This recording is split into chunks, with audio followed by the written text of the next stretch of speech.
అయినప్పటికీ ఇలాంటి ఒక విపత్కరమైనటువంటి సమయంలో మన చీఫ్ మినిస్టర్ గారు ఒక యువకుల్లాగా, యువకుల కంటే ఇంకా ఉత్సాహంగా చాలా చక్కగా ఈ సమయాన్ని ఏమాత్రం కూడా వ్యర్థం చేయకుండా ఎన్నో రకాలైనటువంటి సేవా కార్యక్రమాలని చేసి ప్రజలకి ఒక ఆపన్న హస్తాన్ని అందించడం చాలా సంతోషంగా ఉంది. వారికి మేము ఆరోగ్యంగా ఉండాలని, ఇంకా ఎలాంటి కార్యక్రమాలు చేయగలిగే శక్తి భగవంతుడి ఇవ్వాలని మంగళాశాసనం చేస్తున్నాం.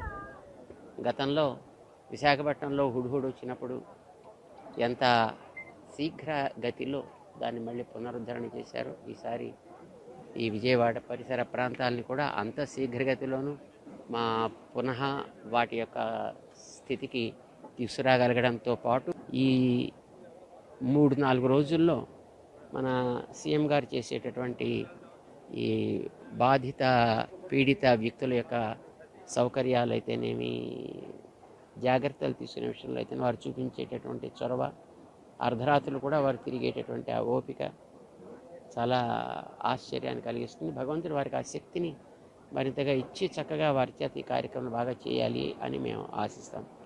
జై శ్రీమన్నారాయణ. సంస్థలు కానీ ఇంతమంది కానీ ఒక్క తాటి మీదకి వస్తున్నప్పుడు కొంతమంది పొలిటీషియన్లు మాత్రం ఎందుకు సార్ దీన్ని కూడా రాజకీయం చేసే ఉద్దేశంతో వాళ్ళ అన్నం తింటలేదేమో, అంటే చాలా మందికి అన్నం లేక తింటలేదు, వీళ్ళకి దొరికినా కూడా వేరే తింటున్నారేమో.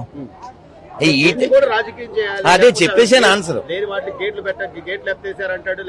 ఇంకా ఇప్పుడు మనం కొన్ని కాదనా ఇప్పుడు మనం ఇది మహాభారతంలో చెప్తారు, వయం పంచాధికం శతమని. ఒక ముఖ చెప్పినే వెళ్తాను. ఎప్పుడో లాంగ్ ఎగో 40 ఏళ్ల క్రితం అమెరికాకి వెళ్తే మన భారతదేశ ప్రధాని అటల్ బిహారీ వాజ్పేయి గారు ఎవరో ఆయన కామెంట్ చేయమన్నారట, మీ దేశ ప్రధాని ఇలాగా అని. అది మా వ్యక్తిగత విషయం, షర్ట్ అని చెప్పాడు. కామెంట్ చేసేయచ్చుగా, కానీ ఆ సంస్కారం లేనటువంటి, ఆ పెంపకం సరిగా లేనటువంటి వాళ్ళు ఏం చేస్తారంటే కలిసి నడవాల్సిన టైంలో ఇంకా ఏదో వాగుతూ ఏదో శవాల మీద పడి ఏదో అంటారు కదా మరమరాలు. కదా మరమరాల బ్యాచ్ నుంచి మనం ఏం మాట్లాడతాం?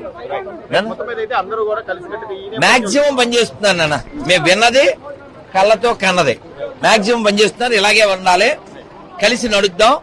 మళ్ళీ ఏమన్నా ఉంటే కూర్చుని మాట్లాడుకోవాలి తప్ప ఇలాంటి టైంలో చెడగొట్టే ప్రయత్నం చేయకండి, అన్నం లేకుండా పోతారు. జై శ్రీరామ్.